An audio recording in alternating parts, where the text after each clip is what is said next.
He calmly replied, यानी कि उसने बड़े आराम से जवाब दिया. Calmly बेसिकली क्या है, एक calmly बेसिकली क्या है, एक एडवर्ब है. ठीक है, एडवर्ब का काम क्या होता है, सिंपली एडवर्ब क्या करता है, किसी एडजेक्टिव, किसी एडवर्ब या किसी वर्ब को डिफाइन करता है, मॉडिफाई करता है.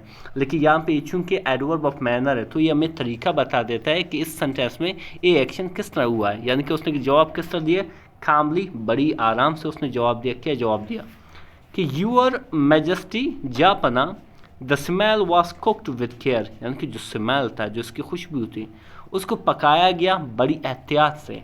बट लेकिन द इंग्रेडिएंट्स, लेकिन जो अज्जा थे, जो इंग्रेडिएंट्स थे, जो चीज़ें जो खाने में डालने थे, वर नॉट रेडी, यानी कि तैयार नहीं थे, वो अभी उस कुकिंग के प्रोसेस में था.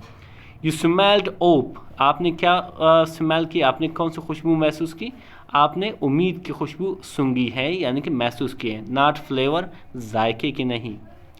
एवरीवन अरहेक, इन द हाल, यानी कि आल में, वॉज कन्फ्यूज, यानी कि परेशान होगा कि ये किस तरह की बात हुई.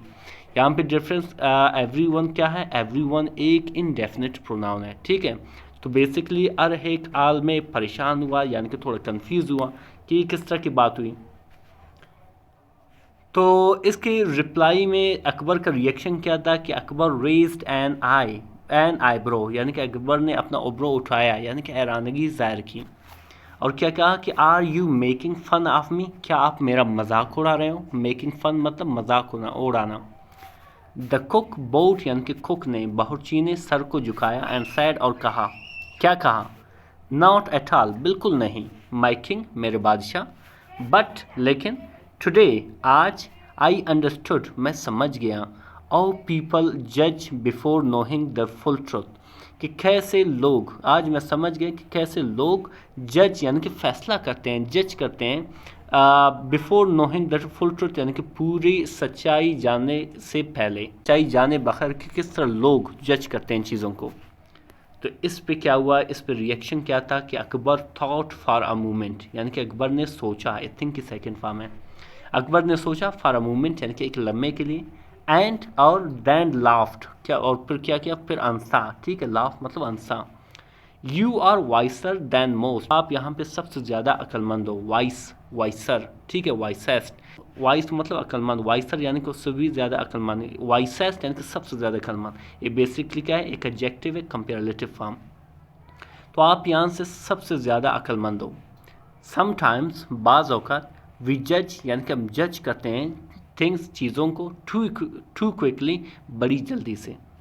बाई जस्ट देयर स्मेल, सिर्फ उनकी स्मेल से, उसके सूंघने से, उसकी खुशबू से. लुक, यानी कि उसकी लुक से, या उसकी जिस तरह का उसका दिखावा है उस चीज़ से, और अपीयरेंस, और उसके ज़हूर से, उसके ज़ाहिर होने से, यानी कि उसकी बैरूनी चीज़ों से हम क्या करते हैं, जज करते हैं चीज़ों को. ई फॉरगेव, यानी कि उसने उसको माफ़ कर दिया. द कुक, यानी कि कुक को, बावर्ची को, एंड और इवन रिवार्डेड हिम, और अत्ता कि उसको क्या किया, इनाम दे दिया. फ्रॉम दैट डे, उस दिन से, अकबर रिमाइंडेड इस कोर्ट, अकबर ने क्या किया, याद दिलाया इस कोर्ट, अपने दरबार को. वो क्या चीज़ थी कि नेवर टू जज पीपल और things without understanding the whole truth, यानी कि कभी भी लोगों को जज नहीं करो या चीज़ों को जज नहीं करो बिना पूरी सच्चाई जाने बगैर या समझने बगैर. द क्लेवर कुक, यानी कि चालाक या होशियार जो कुक था, बावर्ची था, एड टॉट, यानी कि सिखा चुका था, और रॉयल लेसन, एक शाही सबक, थ्रू फूड, यानी कि खुराक के ज़रिए. डिफरेंस यहाँ पे एड टॉट बेसिकली क्या है, एक पास्ट परफेक्ट की सेंटेंस है. ठीक है, जब इनको ट्रांसलेट कर रहे होते हो तो आखिर में क्या लाना होगा, चुकाता, चुकी थी, चुकी थी. ठीक है, डिफरेंस, जो मॉरल ऑफ द स्टोरी क्या है, यानी कि इस सबक से हमें क्या सबक मिलती है, सिंपली कि डोंट जज, कभी भी जज नहीं करो, टू क्विकली, बड़ी जल्दी से, बाई अपीयरेंस, यानी कि ज़हूर से, जो ज़ाहिर है, यानी कि उसकी बैरूनी लुक से, अलोन, अकेला, यानी कि हो सकता है उसके अंदर जो पर्सनालिटी है, उसके अंदर जो शख्सियत है वो कुछ और हो. अभी डिस्कस करने वाले हैं उन वोकैबुलरी को जो यहाँ पे इस्तेमाल हुआ है. सिंपली यहाँ पे लिखा हुआ है चिली, चिली कहते हैं सर्द, जिसे हम फ्रिजिड भी कहते हैं, फ्रॉस्टी भी कहते हैं.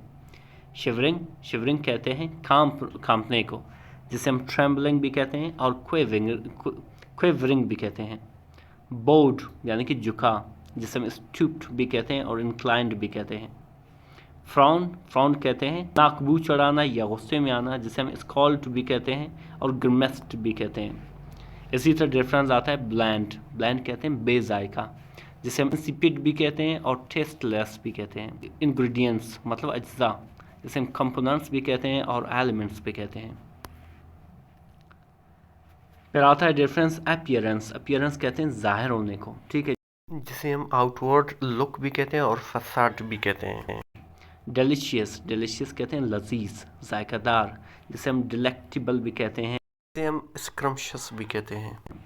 रॉयल कहते हैं शाही, जिसे हम रीगल भी कहते हैं और मैजेस्टिक भी कहते हैं। मिनिस्टर मतलब उज़रा, जिसे हम ऑफिशल्स और एडवाइजर्स भी कहते हैं।